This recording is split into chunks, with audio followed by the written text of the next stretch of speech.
श्री स्वामी समर्थ श्रावणी recipe मध्ये तुमचं स्वागत आहे। तर आज इथे मी तुम्हाला आलू शेव अशा पद्धतीने खुसखुशीत असा मी बनवून दाखवणार आहे। बघा इतका ठिसूळ की बस बघा, हे मी इथे चुरा करून घेतलेला आहे बघा। तरी तुम्हाला एकदा दाखवते, हे बघा इतका छान आहे। तेल तर अजिबात हाताला नाहीये। हे बघा अशा पद्धतीने मी शेव तुम्हाला बनवून दाखवणार आहे। चला तर मग आपण वेळ न घालवता लगेच रेसिपीला सुरुवात करूया। तर इथे आलू शेव करण्यासाठी इथे 4 बटाटे मीडियम साईजचे मी उकडून घेतलेले आहेत। जसं भाजीला उकडतो ना तशा पद्धतीने उकडून घेतले। आता ह्याची सर्वप्रथम साल काढून घेऊया। बटाट्याची साल काढून हे बटाटे छान खिसणीने खिसून घ्यायचेत आपल्याला। 4ही बटाट्याची साल काढून घेतली आहे। आता ह्या मोठ्या परातीमध्ये हे बटाटे आपल्याला खिसून घ्यायचेत। हे खिसणी घेतलेली आहे मी छोटी, त्याच्याने हे बटाटे खिसून घ्यायचेत। बटाटा शक्यतो खिसूनच घ्यायचा उकडून, म्हणजे अडकणार नाहीत, गुठळ्या होणार नाहीत। हे बघा अशा पद्धतीने आता बटाटा खिसून घ्यायचा। 4ही बटाटे मी छोट्या खिसणीने खिसून घेतलेले आहेत, अजिबात गुठळी नाहीये। आता त्याच्यामध्ये आपल्याला काही मसाले टाकून घ्यायचे। अर्धा चमचा धने पावडर टाकायची। पोहे खायचा चमचा आहे, त्याच्याने मी अर्धा चमचा धने पावडर टाकले आणि अर्धा चमचा जिरे पावडर टाकायची। इथे अर्धा चमचा जिरे पावडर टाकत आहे आणि अर्धा चमचा चाट मसाला। तुमच्याकडे चाट मसाला नसेल, आमचूर पावडर असेल तरी टाकू शकता, म्हणजे छान खट्टी मिठी शेव छान होते। चवीनुसार लाल तिखट,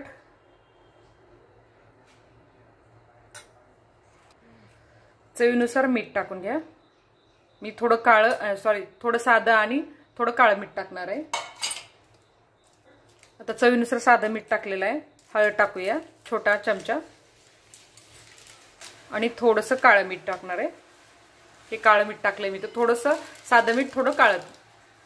इथं मी 1 चमचा कसुरी मेथी एकदम थोडंसं गरम करून एकदम बारीक करून घेतलेली आहे। जर तुमच्याकडे असेल तर टाकू शकता, नाही टाकलं तरी चालेल। एकदम बारीक करायची म्हणजे सोऱ्यामध्ये अडकणार नाही। हे थोडीशी गरम करायची आणि टाकायची, काड्या वगैरे अडकतात, नाहीतरी गरम केलं की छान असं बारीक होतं। हे बघा छान बारीक केलेलं आहे मी। आता हे हाताने मिक्स करून घेऊया आणि मग आपल्याला बेसन थोडं थोडं करून टाकायचंय। थोडंसं हाताने असं गुठळे असले तर बी बारीक होतात।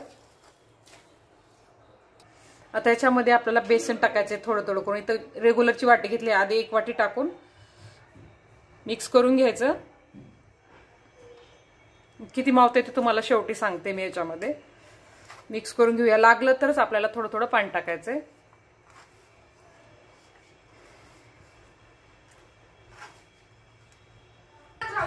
आणखीन 1 वाटी बेसन टाकते मी। आधी 1 वाटी टाकले आणि ह्याच वाटीने अर्धी वाटी तांदळाचे पीठ टाकणार। तुमच्याकडे असेल तर टाका, नसेल तर नाही टाकलं तरी चालतं।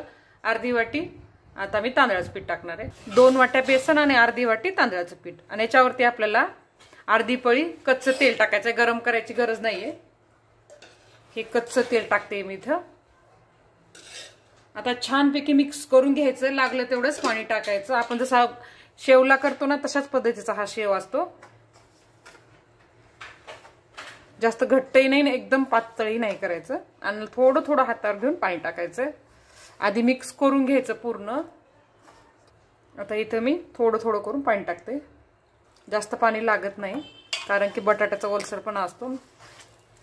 अगदी 2 चमचे पाणी घेऊन मी हातावरती पाणी टाकलेलं आहे। जर आणखी लागले तरच टाकायचं। फक्त 4 चमचे मला पाणी लागले बघा। अशा पद्धतीने पीठ करायचं शेवचं। थोडंसं तर चिटकणारच हाताला, बेसन आहे ना त्याच्यामुळं। आणि चमच्याने टाकायचं, सोऱ्याला थोडंसं तेल लावून घ्यायचं आपल्याला, म्हणजे चिटकणार नाही। हाताला पण लावू शकता तुम्ही, म्हणजे सोऱ्या आपल्याला घासायला पण पटकन घासला जातो। आता हे आपलं शेवचं पीठ इथे तयार आहे। हे बघा अशा पद्धतीने केले मी।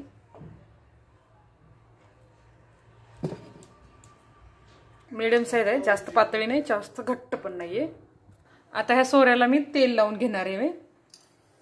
शेव पण छान पडते आणि निघतो पण लवकर। सगळे कुणाचं हाताला तेल लावायचं आणि तेल लावून घ्यायचं बघा।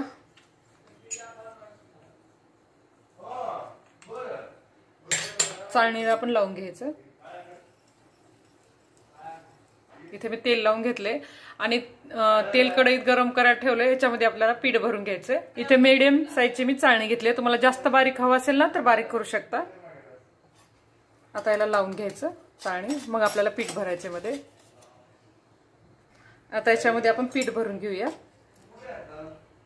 पीठ असं दाबून छान भरायचं.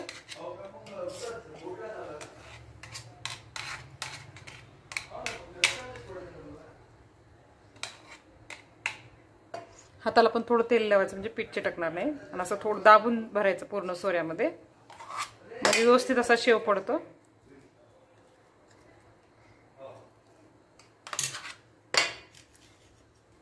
आता आपण याचं झाकण लावून घेऊया वरचं आणि तेल गरम झाले का पाहून आपण शेव पाडून घेऊया. तेल चेक करून घ्यायचं, थोडंसं पीठ टाकायचं. पीठ टाकलं की पटकन वर आले की समजायचं आपलं तेल छान गरम झालेलं आहे. गरम झालेलं आहे पण आणि थोडंसं गरम होऊ देऊया. तेल छान गरम होऊ दे मग शेव टाकायचा, म्हणजे शेव छान फुलतो. आणि मिडियम गॅस करायचा, चांगलं तापू द्यायचं तेल. हा, तेल छान गरम झालेलं आहे. आता आपण शेव पाडून घेऊया. आधी मधल्या साईडनं शेव पाडायचा, मग बाजूच्या.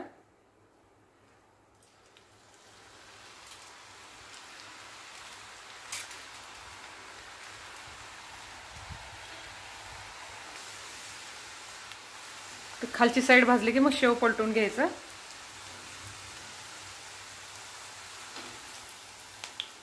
तेल मस्त गरम झालेलं, शेव छान एकदम वर आला पटकन. मीडियम तेल गरम केलं ना की शेव छान होत नाही कुरकुरीत. आणि आलूच्या शेवला जास्त वेळ लागत नाही तळायला. हे बुडबुडे कमी झालं की आपण हे शेव काढून घ्यायचं. जे बुडबुडे आहेत ना ते बुडबुडे बंद झाले की समजायचं शेव तयार आहे. शेव छान तळले, पूर्ण बुडबुडे कमी झाले ते पाहू शकता. आता आपण शेव काढून घेऊया. पूर्ण लाल पण तळायचं नाही, एकदम पांढरा पण. अशा पद्धतीने सगळा शेव तयार करून घ्यायचा आहे. आता आपण दुसरा पण टाकूया.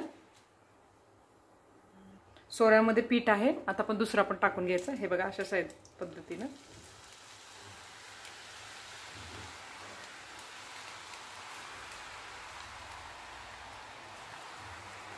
किती बुडबुडे आले, बुडबुडे थोडे कमी झाले की पलटून घ्यायचं.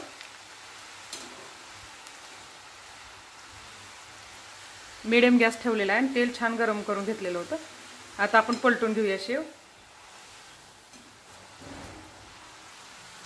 किती सुंदर झालं, एकदम खुसखुशीत झालेला शेव.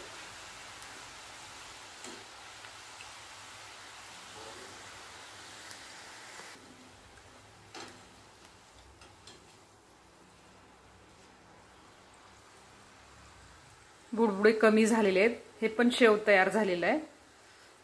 आता अशाच पद्धतीने मी सगळं शेव करून घेणार आहे. आता आपण काढून घेऊया.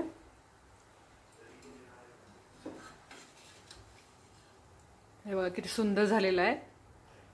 आता पूर्ण शेव मी अशा पद्धतीनं करणार आहे. तुम्हाला एवढा मी दाखवलाय, आता पूर्ण मी करून घेते. छान आपलं शेव आहे. आता हे प्लेटमध्ये काढून घ्यायचं आणि अजिबात तेल पित नाही.